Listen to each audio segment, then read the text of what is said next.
አንድ የዝሙት መንፈስ ችግር ያለበት ሰው የዝሙት መንፈስ እንዳለበት አያውቅም፣ ግን ዘማዊ ነኝ ብሎ ነው የሚያስበው። ከዛም አልፎ ተርፎ ደግሞ ያያቸው ሴቶች ጠብ ነው የሚሉት። ምንም አይነት ሴት ትሆን፣ ባለ ትዳርም ትሆን፣ በዚህ ታሪክ ላይ እንዳለችው አይነት ሴት ማለት ነው።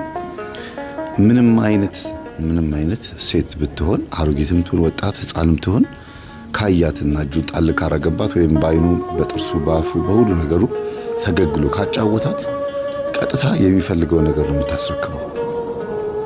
እሱ የሚፈልገው ነገር ገንዘብም ይሁን መዳራትም ይሁን ሩካቤ ዝሙትም ይሁን አብሮ መዝናናትም ምንም ይሁን ከዛ ፊት ከነሳት ደግሞ ትርቃለች።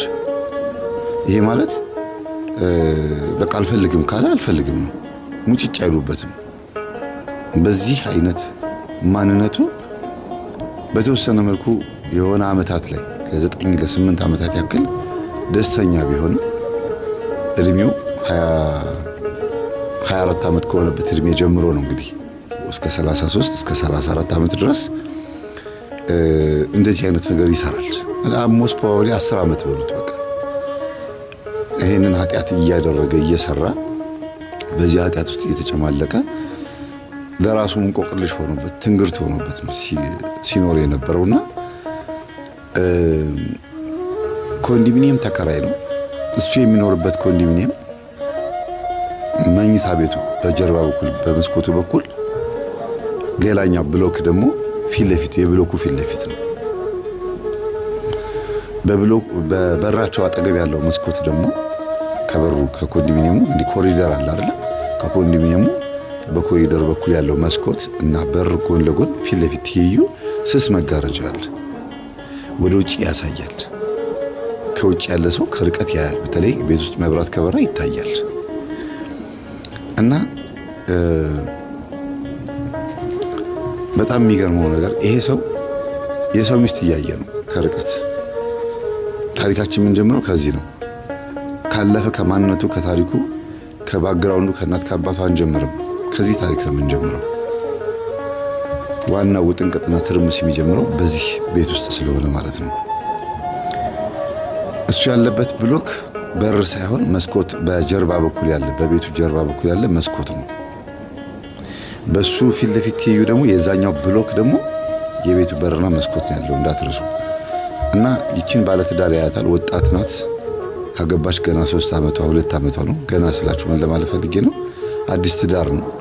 ከተጋቡ በኋላ ውጭ ሀገር ሄደባት።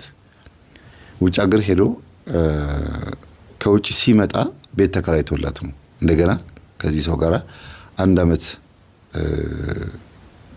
መኖር የጀመሩት። 1 አመታቸው ነው ገና። እንግዲህ ያ ማለት 2 አመት ሙሉ ሌላ ቦታ ላይ ነበረች ወይ ቤተሰቧ ጋር ነበረች ማለት ነው። ከዛ አሁን መኖር ከጀመሩ 1 አመታቸው ነው። አዲስ አበባ መጥቶ የሚገርም በጣም ሂውጅ የሆነ ሌክዠሪ የሆነ ቦታ ላይ ባር ኤንድ ሬስቶራንት ከፍቷል። እንደ ጁስ ቤትም ነገር ነው። ብቻ ሁሉም የተደባለቀበት ነው። አንድ ግቢ ሆኖ በፊት በኋላ በጀርባ ምናምን ሁሉም ነገር ከፍቷል። ለምሳሌ መጠጥ እየጠጣ ራቱን መብላት የሚፈልግ ሰው ካለ ከጀርባ ሄዶ ራት ይበላል። ጁስ የሚፈልግ ካለ ጁስ ደግሞ ቀን ጁስ ይሸጥበታል ምናምን። እንደዚህ ነገር ነው ቤቱ። ይሄንን ከፍቶ ባለቤቷ የሚተዳደር ሰው ነው። አብራው እንዳትውል ቆንጆ ስለሆነች እንድትነካበት አይፈልግም። ማንም እንዲያገኝበት አይፈልግም። ኢቭን እሱ 2 አመት ከአገሩ ካለበት የውጭ ሀገር ኢትዮጵያ እስኪመጣ ድረስ ደብቋት የቆያት ልጅ ነው የምትመስለው። አሁን ካለው ጸባዩ አንፃር ስታዩት ከባልየው ቅናት አይመስለኝም። ምናልባት ይመስለኛል ብዬ የማስበው ከልጅቷ ማንነት ነው። ልጅቷ መጥፎ ልጅ ባትሆንም ግን ደግሞ ጥሩ ልጅ አይደለችም። አማርኛው ትንሽ ግራ ያጋባል። በቃ ከሁሉም ሰዎች ጋራ መጫወት መግባባት ትፈልጋለች። ትጫወታለች ብቻ አይደለም ትፈልጋለች። እና ይሄንን ነው ታይ አንዴ ጥርስሽን ፈልቀቅ ስታረጊ ስትጫወቺ ምን ስትይ ስታሽካኪ ምስቲ ይወዱሽና ለኔም ጠንቅ ነው የሚሆነው። ዞር በል ከሚስቴ ራቅ። እሷን መጀመሪያ ማስተካከል ሲገባው እሱ ደግሞ ከሰዎች ጋር መጣላት አይፈልግም። ጥፋተኛ እሷ ሆና ትገኛለች። ግን መጥፎ ይሄ ለዝሙት ምናምን አይደለም።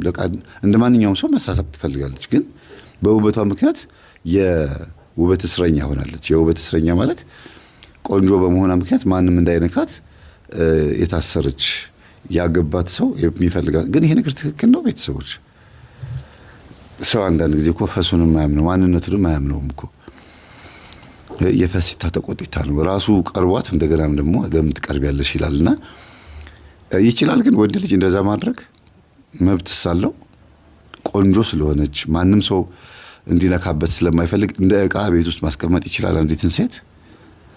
እንዲያውም ኮንፊደንስ እንዲኖራትና እሱን እንድትወደው አድርጎ በጣም ጥሩ ፍቅር ጥሩ ስብዕና እየሰጣት በራሷ ተማምና ትዳሯንና ባሏን እንድታከብር የትም ቦታ ብትሄድ ምንም ነገር አታደርገኝም በእኔ ላይ ምንም አታደርግም ብሎ ነው ማመን ያለበት።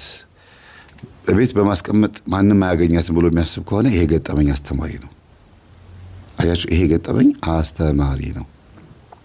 ስለዚህ ሴት ልጅ በአስተሳሰብ በነገራችን ላይ በተወሰነ መልኩ በዘዴ ማለት ነው፣ በሌላ ባስተሳሰብ በዘዴ ወንድ ልጅ ትበልጠዋለች እኮ ታውቃላችሁ አይደል? በመንፈስ ከተያዘች ትንሽ ታስቸግራለች እንጂ ከባድ ነው። እና ይሄን ገጠመኝ ሳቀርብ ኮንዶሚኒየም ውስጥ የምትኖሩ ሰዎች የበለጠ በጣም እንድታስቡበት እፈልጋለሁ። በተለይ ባሎች አይደለም ሚስቶች፣ ሴቶች አስተውሉ።